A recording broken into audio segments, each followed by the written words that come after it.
إن الحمد لله نحمده ونستعينه ونستغفره ونعوذ بالله من شرور أنفسنا ومن سيئات أعمالنا من يهده الله فلا مضل له ومن يضلله فلا هادي له وأشهد أن لا إله إلا الله وحده لا شريك له وأشهد أن محمدا عبده ورسوله أما بعد فإن خير الحديث كتاب الله وخير الهدي هدي محمد صلى الله عليه وسلم وشر الأمور محدثاتها وكل محدثة بدعة وكل بدعة ضلالة وكل ضلالة في النار. أعوذ بالله من الشيطان الرجيم. بسم الله الرحمن الرحيم. يا أيها الذين آمنوا اتقوا الله حق تقاته ولا تموتن إلا وأنتم مسلمون.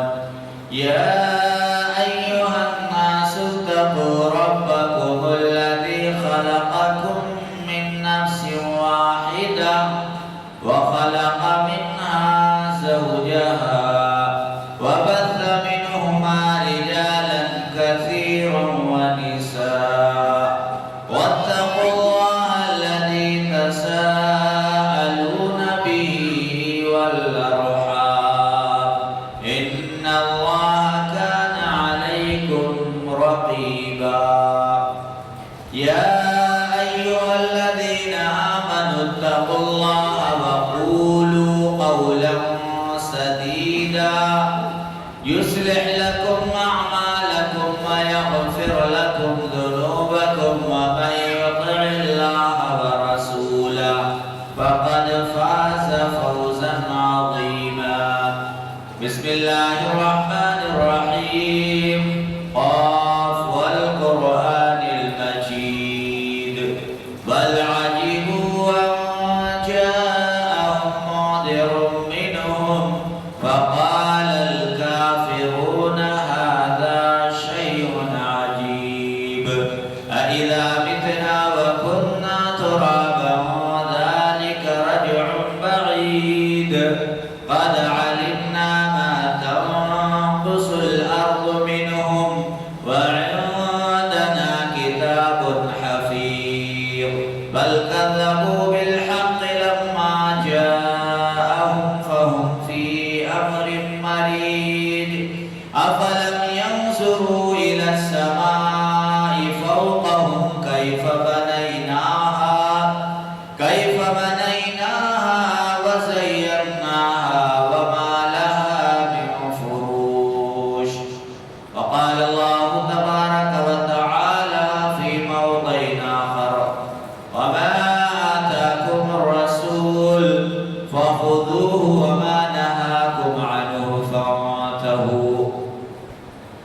ہر قسم کی حمد و ثنا، تعریف، توصیف، بڑائی، بزرگی اللہ وحدہ لا شریک کے لیے لائق اور زیبا ہے، جس نے ہمیں ایمان کی دولت سے مالا مال کیا اور آخری نبی امام الانبیاء جناب محمد رسول اللہ صلی اللہ علیہ وسلم کے امتی ہونے کا شرف بخشا. آپ صلی اللہ علیہ وسلم پر، آپ کے آل اور اصحاب پر بے شمار درود و سلام نازل ہو. اللہم صلی علی محمد وعلی آل محمد کما صلیت علی ابراہیم وعلی آل ابراہیم انکا حمید مجید. اللہم بارک علی محمد وعلی آل محمد کما بارکت علی ابراہیم وعلی آل ابراہیم انکا حمید مجید.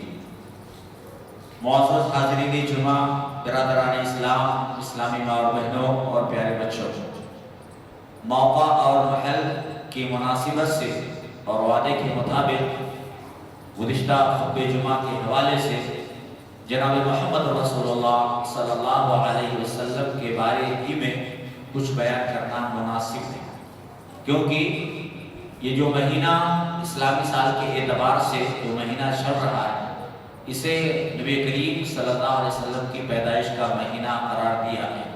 یہ جائے کہ اس میں اختلاف و تواریخ وغیرہ وغیرہ میں، لیکن بہرحال آنا جاتا ہے۔ تو اس مناسبت سے جو ہمارے معاشرے کے اندر غیر شرعی جن کا کتاب و سنت سے کوئی واسطہ نہیں ہے، اور جو اہم اور بیسک اور بنیادی چیز ہے جن کو ہم امت مسلمہ کو مسلمانوں کو کرنا چاہیے، اس سے ہم کوسوں دور نظر آتے ہیں، اس لیے بیان کرنا یا دہانی کے طور پر نصیحت کے طور پر مناسب ہے۔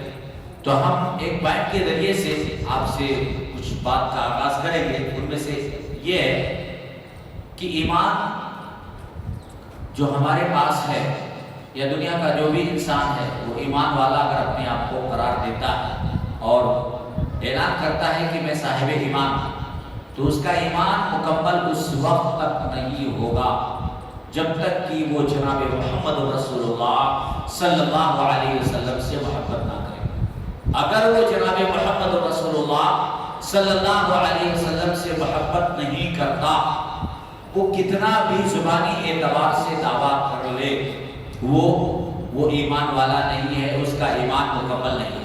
یہ بات میں اپنی طرف سے نہیں کہہ رہا ہوں، اس کے لیے جناب محمد رسول اللہ صلی اللہ علیہ وسلم کی پیاری پیاری احادیث میں سے ایک حدیث جو بارہا آپ سنتے رہتے ہیں اور جسے میں نے گزشتہ خطبہ جمعہ میں بھی سنایا تھا، پھر سنا۔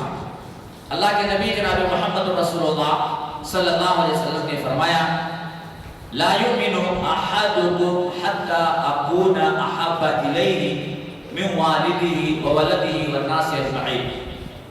نبی کریم صلی اللہ علیہ وسلم نے پورا صاف کر دیا کہ تم میں کا کوئی بھی شخص اس وقت تک مومن نہیں ہو سکتا، اس وقت تک مسلمان نہیں ہو سکتا جب تک کہ میں اس کے نزدیک اس کے والد، اولاد اور دنیا کی تمام چیزوں سے زیادہ محبوب اور پیارا پسندیدہ رکھتا ہوں۔ یہ ہے نبی کریم صلی اللہ علیہ وسلم سے محبت، کہ اگر کوئی انسان جناب محمد رسول اللہ صلی اللہ علیہ وسلم سے محبت نہیں کرتا تو اس کا ایمان مکمل نہیں۔ ایمان مکمل کب ہوگا؟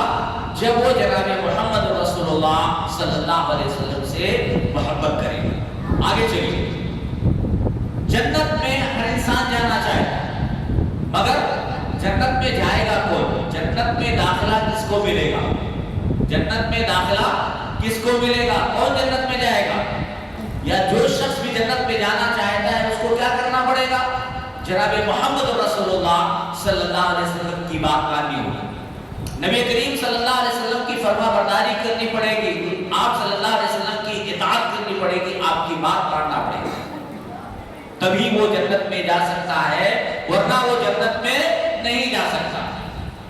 اس کا بھی اعلان ہم نہیں کر رہے، جناب محمد رسول اللہ صلی اللہ علیہ وسلم نے اپنی حدیث میں فرمایا، جس کے راوی ابو ہریرہ رضی اللہ تعالیٰ عنہ، بخاری کی روایت ہے، مشہور حدیث ہے، اللہ کے نبی صلی اللہ علیہ وسلم نے فرمایا، کل امتی یدخلون الجنت الا من ابا، میری ساری کی ساری امت جنت میں جائے گی۔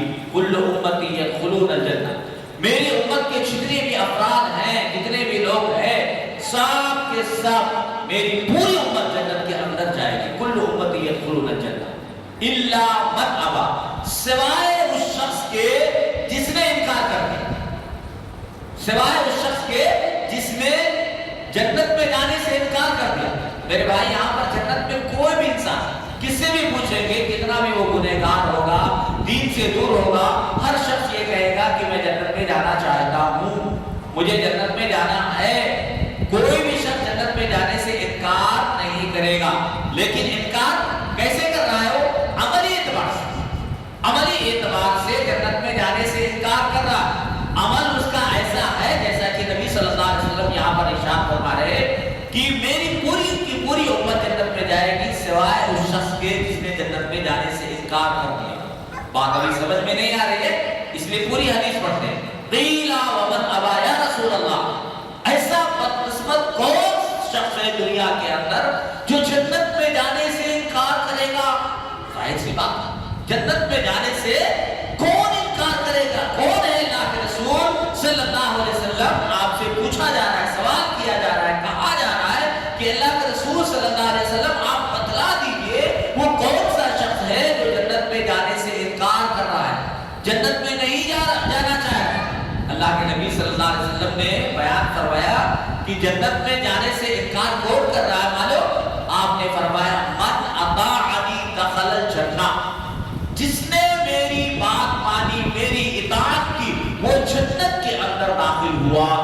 ومن عصانی فقد ابا، اور جس شخص نے میری نافرمانی، میری بات کو نہیں مانا، میری حدیثوں کے مطابق زندگی نہیں گزاری، میری حدیثوں پر نہیں کرا، نہیں عمل کیا، اللہ کے رسول فرماتے ہیں ومن عصانی فقد ابا، تحقیق کہ ایسا شخص جنت میں جانے سے گویا کہ وہ انکار کرتا ہے۔ اس لیے میرے بھائی پہلی بات یاد رکھیے، ایمان مکمل کب ہوگا؟ جب وہ جناب محمد رسول اللہ صلی اللہ علیہ وسلم سے محبت کرے گا۔ جنت میں کون جائے گا؟ جو جناب محمد رسول اللہ صلی اللہ علیہ وسلم کی باتوں کو مانے گا، آپ صلی اللہ علیہ وسلم کی پیروی کرے گا، آپ صلی اللہ علیہ وسلم کے حکموں کے مطابق زندگی گزارے گا، ایسا شخص ہی جنت میں جائے گا، ورنہ کوئی کچھ بھی بولتا ہے۔ اس سے بھی ان لوگوں کا رد ہوتا ہے میرے بھائی، ایک اور سبق مل جاتا ہے، ایک اور بات، ایک اور نصیحت مل جاتی ہے کہ بھائی صحیح کو غلط کو کھول جنت میں جائے گا وہی جس نے نبی کریم صلی اللہ علیہ وسلم کی بات مانی، جس کا عمل، جس کا وتیرہ، جس کا شیوا، جس کا چلنا پھرنا نبی کریم صلی اللہ علیہ وسلم کے فرمان کے مطابق۔ محترم حاضرین، اس مہینے کے اندر بہت سارے رسوم و رواج انجام دیے جاتے ہیں، جن میں سے سر فہرست ربیع الاول کی 12 تاریخ کو لے کر کے جشن عید میلاد النبی کے نام سے ہم مسلمانوں کے درمیان یہ عمل رائج ہے۔ حالانکہ یہ عمل بدعت ہے، اور بدعت کس کو کہتے ہیں؟ جس کا دین اور شریعت سے، قرآن اور حدیث سے کوئی ثبوت نہ ہو۔ یہ نیکی نہیں ہے، یہ نیکی میرے بھائی نہیں ہے۔ دیکھیے کوئی کہے گا کہ یہ بات نہیں کہنا چاہیے، مولانا کو مناسب نہیں ہے۔ اللہ نے جو ہمیں سرٹیفکیٹ دیا ہے نا، جو ہمیں کام دیا ہے نا، ہم جیسے جو ہے علم رکھنے والے، دین کا علم رکھنے والوں کو اللہ نے ایک ہی بات نہیں کہا ہے۔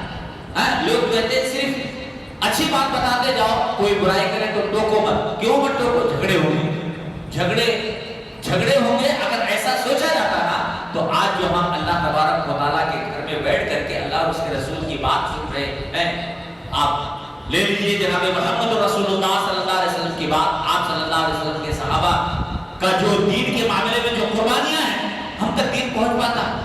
آج ہم بھی ویسے چاہے گواہ یا اسی طریقے سے دین سے دور رہ جاتے ہیں۔ تو میرے بھائی جو صحیح ہے اس پہ سراہا جائے گا کہ بھئی یہ اچھا عمل ہو، یہ صحیح کام ہو، لیکن جو غلط ہو رہا ہے اس کو غلط کہا جائے گا، اس کو ٹوکا جائے گا۔ چاہے لوگ اس کو برا بھلا بولے، گالی دے یا کچھ بھی بولے، کچھ بھی فتوے لگائیں، کوئی مسئلہ نہیں۔ تو میرے بھائی میں بتانا چاہوں گا کہ یہ سب چیزیں میں سمجھانے کے لیے بہت باریکی میں نہیں جانا چاہتا، میں موٹے لفظوں میں، جیسے میں آگے سوال کروں کہ بھئی اس اسلام کے اندر کتنی عیدیں ہیں، سب کا جواب ہوگا ایک چھوٹا سا بھی بچہ بولے گا 2 عید، عید الفطر اور عید الاضحیٰ۔ حدیث میں یہی بات موجود ہے اور ہم سب اسی بات کو جانتے ہیں۔ تو اگر یہ 12 ربیع الاول کی تاریخ کو ہم عید میلاد النبی مناتے تو ظاہر سی بات یہ تیسری عید ہوگی۔ تیسری عید کا تعلق کہاں سے ثبوت ملا؟ قرآن اور حدیث میں اس کی میرے بھائی کوئی دلیل نہیں ہے۔ لہذا میرے وہ بھائی جو مناتے ہیں ان سے میں کہوں گا کہ آپ ایک بار جو ہمارے نبی صلی اللہ علیہ وسلم چھوڑ کے دنیا سے 2 چیزیں چھوڑ کے گئے نا، قرآن اور حدیث مطالعہ کر لیجیے، پڑھ لیجیے، قرآن اور حدیث کے مطابق اپنے اس عمل کو سمجھنے کی کوشش کریں۔ ایسے اعمال عید میلاد النبی کے نام سے انجام دیے جاتے ہیں، ہے نا، جیسے ڈی جے لگانا، جھنڈے لگانا، راستے کے اندر جو ہے لوگوں کو تکلیف دینا۔ کہاں سے ہمارا اسلام ہم کو یہ ہے اس کی تعلیم دے رہا ہے؟ اللہ کے رسول صلی اللہ علیہ وسلم نے ایسی تعلیم ہمارے کو نہیں دی ہے۔ لہذا میرے بھائیوں ہمیں چاہیے کہ ہم ایسے عمل سے دور رہیں جس کا تعلق قرآن اور حدیث سے نہ ہو۔ لہذا عید میلاد النبی کے نام سے کوئی بھی عمل قرآن اور حدیث سے ثابت نہیں ہے۔ عملی اعتبار سے اگر دیکھیں نا تو جناب محمد رسول اللہ صلی اللہ علیہ وسلم کتنے خوگر تھے نیکی کے معاملے میں، کتنے عاجز۔ آپ صلی اللہ علیہ وسلم کے صحابہ، ظاہر سی بات ہے آپ صلی اللہ علیہ وسلم کی تاریخ پیدائش آپ کی زندگی میں نبوت کے بعد 23 سال تک آپ صلی اللہ علیہ وسلم دنیا میں زندہ رہے. کوئی آیت کوئی حدیث آپ بتا دیجئے. یا اسی طریقے سے آپ صلی اللہ علیہ وسلم کے صحابہ جو آپ سے کہیں زیادہ محبت کرتے تھے، بہت زیادہ آپ سے محبت کرتے تھے، کہیں صحابہ کرام نے منایا. بالخصوص ابو بکر صدیق رضی اللہ تعالیٰ، عمر فاروق رضی اللہ تعالیٰ، عثمان غنی رضی اللہ تعالیٰ، ان صحابہ کرام میں سے کسی بھی صحابہ کرام میں سے کسی نے عید میلاد النبی کے نام سے کوئی بھی کام عمل انجام نہیں دیا ہے. لہذا ہمارے کو بھی نہیں کرنا چاہیے. اگر ہم کریں گے تو ظاہر سی بات ہے میرے بھائی یہ بدعت کا کام ہے، اور بدعتی کی کوئی بھی عبادت اس کی قباحت مذمت پہ جتنا کہا جائے نا قرآن حدیث کے حوالے سے بہت ہی کم ہے. لہذا میرے بھائی ہماری نصیحت یہی ہے، جہاں تک میری آواز جا رہی جو لوگ بھی سن رہے ہیں، قرآن اور حدیث میں ایک بار اس کو کھنگال لیجیے، دیکھ لیجیے، چیک کر لیجیے. اگر کہیں آپ کو مل جائے نا ہم کو بھی بتا دیجیے. ہم آج اس منبر رسول سے کھڑے ہو کر کے بول رہے ہیں نہیں کرنا چاہیے، ہم بول دیں گے، ہم اپنی معافی مانگ لیں گے. لیکن آپ دو چیزوں میں سے ایک ثبوت دکھائیے گا، قرآن یا حدیث. اس کے علاوہ تیسری کوئی چیز نہیں. اب بہت سارے بھائی کیا کریں گے، قرآن مجید کی ایسی آیت ہے جس کا تعلق اس سے نہیں بولا، اس کے تعلق سے ہمارے علماء نے جوابات دیے ہیں کتابیں لکھ کر کے. ہر اعتراضات کے جوابات دیے، تقریروں میں، بیانوں میں کتابیں لکھ کر کے جوابات دیے. لہذا قرآن اور حدیث سے عید میلاد النبی کے نام سے کوئی بھی عمل ثابت نہیں ہے، لہذا ہمیں نہیں کرنا چاہیے. اس کے علاوہ میرے بھائی جیسا کہ آپ جانتے ہیں کہ حکومت کی طرف سے جو ہے وقف بل کا جو معاملہ ہمارے سامنے ہے اور آج اس کی آخری تاریخ ہے. ہاں ہماری مخالفت کی، لہذا جہاں کہیں بھی اپنے بچے نظر آ رہے ہیں ہے نا، آپ سے اس کے تعلق سے سپورٹ مانگ رہے ہیں، تعاون مانگ رہے ہیں. تعاون کا مطلب یہ ہے کہ اس کی مخالفت کے لیے کچھ اسکینر وغیرہ دکھا رہے ہیں یا معلومات دے رہے ہیں. اگر آپ نے اب تک وہ کام انجام نہیں دیا ہے تو میرے بھائی کرنے کی کوشش کریں. اس میں بڑی طاقت ہے اتحاد میں. وہ الگ بات ہے، الگ چیزیں ہیں، وہ اپنے کو ایک طرف رکھ دینا چاہیے. لہذا ایسے مسئلے میں جو حکومت دار ہے ظاہر سی بات ہے اس کے قواعد، اس کی مذہبت دیگر علماء کے بیانات کے ذریعے سے آپ لوگ سن چکے ہیں، یہاں تفصیل کا موقع نہیں. لہذا میں بھی ایک ادنا سا خادم ہونے کی وجہ سے میں آپ سے کہوں گا کہ اگر آپ نے اس کی مخالفت میں اگر آپ جو ہے ووٹ نہیں پیش کیا ہے تو جو ہے کرنے کی کوشش کریں، تاکہ جو ہے جو حکومتیں ہمارے ساتھ ظلم کر رہی ہیں، چاہے اس وقت ہمارے دین کی خدمت کرنے والے یا کسی بھی طریقے سے مسلمانوں کو پر ظلم کیے جا رہے ہیں، بلا وجہ ان کو جیلوں میں ٹھوسا جا رہا ہے، ان کو بھر دیا جا رہا ہے، ان کے ساتھ کسی بھی قسم کی زیادتی کی جا رہی ہے، تو ایسی صورتحال میں ہم اس کی مخالفت کرتے ہیں اور اللہ سے دعا کرتے ہیں. چونکہ ہمارا رب جس کو ہم مانتے ہیں نا اس کے پاس بہت طاقت ہے، اس کے بہت طاقت ہے، تو اس کے پاس بہت طاقت ہے. اگر اس کی مثالیں قرآن حدیث میں دیکھنا چاہیں آپ سورۃ الفیل پڑھ لیجئے. جو ایمان سے محروم افراد نے اتنی زبردست جو ہے جوابات دیے تھے اس موقع سے، تو ہم تو صاحب ایمان ہے، ایمان والے ہیں. اگر ہم پوری طرح سے جیسا کہ اللہ کا وعدہ ہے کہ یا ایھا الذین آمنوا ان تنصروا اللہ ینصرکم ویثبت اقدامکم، اے لوگوں جو ایمان لائے ہو اگر تم اللہ کی مدد کرو گے، یعنی اللہ کے دین کی، اللہ نے جو تم کو کرنے کو کہا ہے وہ کرو گے، جس سے روکا ہے اس سے رک جاؤ گے، ہاں اللہ والے بن جاؤ گے، تو ینصرکم وہ تمہاری مدد کرے گا، وہ تمہاری مدد کرے گا، کہیں بھی کبھی بھی تم کو بھٹکنے نہیں دے گا، وَيُثَبِّتْ أَقْدَامَكُمْ اور تمہارے قدموں کو جما دے گا. لہذا میرے بھائی اس تعلق سے ہم تھوڑا سا ہوشیار ہو جائیں، ہم اتنی سستی نہ کریں کہ ہمارا یہ عمل ہمارے لیے وبال جان بن جائے یا مصیبت بن جائے. لہذا ہمیں اس کے تعلق سے کھڑے ہونا چاہیے اور جہاں بھی اس تعلق سے ہماری ضرورت پڑے گی ہمیں آواز اٹھانی چاہیے کہ جو بھی ہمارا عمل ہونا چاہیے وہ ہم ضرور کریں گے انشاءاللہ. اس کے علاوہ آخری بات یہ ہے میرے بھائی، جیسا کہ آپ اس مسجد میں جہاں پر آپ تشریف فرما ہے، آپ نماز ادا کرنے کے لیے، بیان سننے کے لیے آئے ہوئے ہیں، آپ کے بچے یہاں پر پڑھنے کے لیے آتے ہیں، بہت سارے آپ کے سے لگاؤ وابستہ ہے تقریباً 1.5-2 سال سے، ہے نا. جیسا کہ ہم لوگ بالکل فٹ پاتھ پہ آنے کے بعد بھی جیسا کہ آپ لوگوں نے اور سب لوگوں نے جہاں تک میری آواز گئی، جہاں تک لوگوں نے سنا سمجھا، بچے آئے پڑھے کرے، سب لوگوں نے الحمدللہ اپنی طاقت بھر اس کا سپورٹ کیا، تعاون کیا اور اتنا تعاون کیا نا. آج جو لوگ بھی باہر، میں آپ کو آپ کی حوصلہ افزائی کے لیے کہنا چاہوں گا، جو لوگ بھی باہر سے آتے ہیں آن کے آن میں اتنا جلدی اتنا بڑا کام ہونا یہ بہت بڑی خوشی کی بات ہے. بس اس کے لیے میں جتنا بھی آپ سب کے حق میں دعا کروں یہ بہت کم ہے.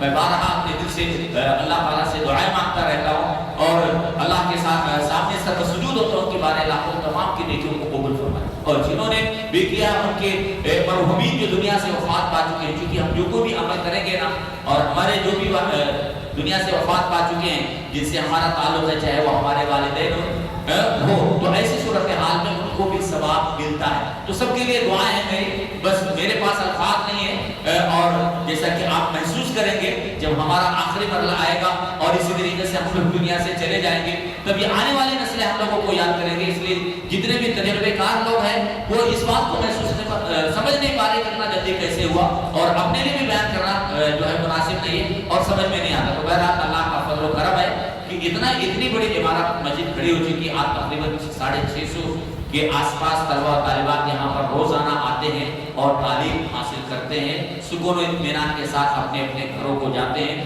کچھ تکلیفیں ہیں، کچھ پریشانیاں ہیں، وہ اپنی جگہ پر مسلم ہے، جو ہے اس طریقے سے آبادی اور علاقے کے اعتبار سے، ورنہ الحمدللہ اللہ کا فضل اور اس کا کرم اور اس کا احسان ہے، اور آپ سب کی دعائیں ہیں اور آپ سب کی کوششیں ہیں، اللہ تعالیٰ اس کو قبول فرمائے۔ عرض کرنا یہ ہے کہ میرے بھائی تھوڑی سی زمین، جب یہ دوسرا چھت پڑ رہا تھا اس ٹائم پہ تھوڑی سی زمین گیٹ پر خریدی گئی تھی 600 اسکوائر فٹ، اس کو بھی مسجد کے اندر ملایا جا رہا ہے، اس کا کام جاری ہے، بیڈ لیول پر کام آ چکا ہے، آج بیڈ اس کا ہونا ہے۔ لہذا میں اپنے تمام بھائیوں سے جو بھی یہاں پر موجود ہیں ان سے گزارش کرتا ہوں، پرزور گزارش کرتا ہوں، کچھ نہیں ہے، اللہ کے بھروسے اور اللہ کی ذات پر یقین تھا، آج ہے اور کل بھی رہے گا، اور آپ سب کو پا کر کے اور آپ سب کے درمیان کام کر کے نا الحمدللہ میں بہت خوش اور بہت مطمئن ہوں۔ بس آپ سے گزارش کرتا ہوں کہ آپ برا نہ مانیں اور آپ سے جو بھی ہو سکے کرتے چلے جائیں، کرتے چلے جائیں، اس لیے کہ آپ جانتے ہیں کہ اللہ تبارک و تعالیٰ ہمارے کو ہمیشہ تقاضا، جیسے ہمارا رب ہمارے کو روزانہ کھلاتا ہے،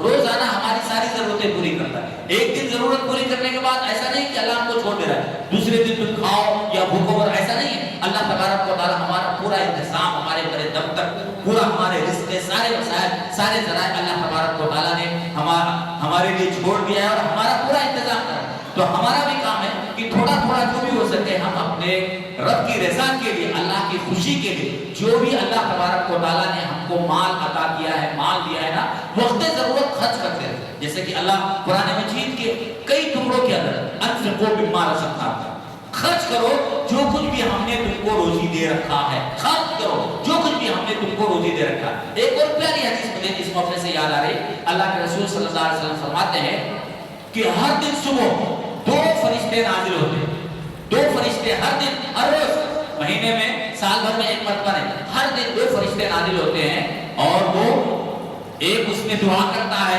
ایک اس میں سے بددعا کرتا ہے۔ کون دعا کرتا ہے اور کن کے لیے دعا کرتا ہے؟ ایک فرشتہ جو ہوتا ہے وہ دعا کرتا ہے کہ اے اللہ جس نے آج کے دن مال خرچ کیا ہے اس کے مال میں برکت عطا فرما، ہر دن کی بات۔ اور دوسرا فرشتہ بددعا کرتا ہے کہ اے اللہ مال نہ خرچ کرنے والے کے ہم میں جو ہے اس طریقے سے تباہی و بے برکتی ڈال دے۔ تو اس حدیث مبارکہ کے مطابق میں آپ کو نصیحت کر رہا ہوں کہ آپ میرے بھائی کوئی گلا، کوئی شکوہ کبھی مت سمجھیے کہ ہمارے پاس دس ہے، فلانے کے پاس اتنا ہے، انہیں اتنا خرچ کر رہا ہے تو میں اتنا کیسے خرچ کروں۔ نہیں، آپ کی معمولی سے لے کے آپ دل سے کیجیے، 10 روپے، 20 روپے، 50 روپے، 1500 روپے، جو بھی آپ سے ہوگے نا، اللہ کی رضا کے لیے۔ اللہ کی مسجد بنے گی، مدرسہ بنے گا، اس میں بچے تعلیم حاصل کریں گے، لوگ نماز ادا کریں گے، اس کا اجر و ثواب ہمیں ہمیشہ انشاءاللہ ہمارے دنیا سے چلے جانے کے بعد بھی ملتا رہے گا۔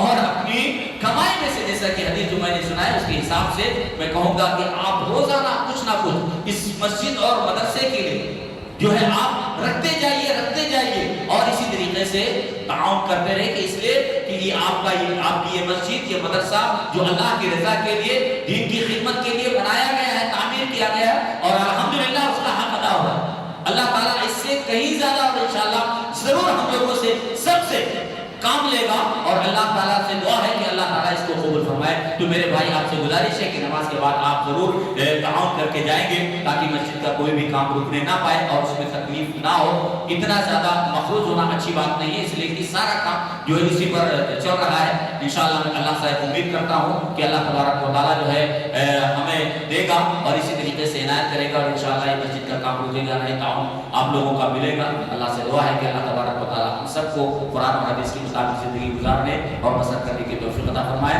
رب العالمین ہم سب کو بھی بدعات اور خرافات کے کاموں سے محفوظ فرمائے۔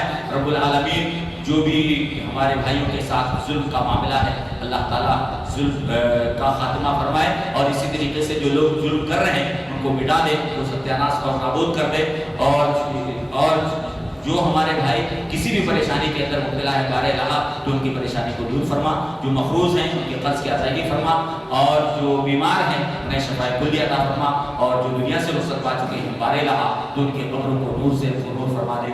آمین۔ بارک اللہ لنا ولکم فی القرآن العظیم ونفعني وإياکم بالآیات والذکر الحکیم، انہ تعالی جواد کریم ملک الرؤوف الرحیم۔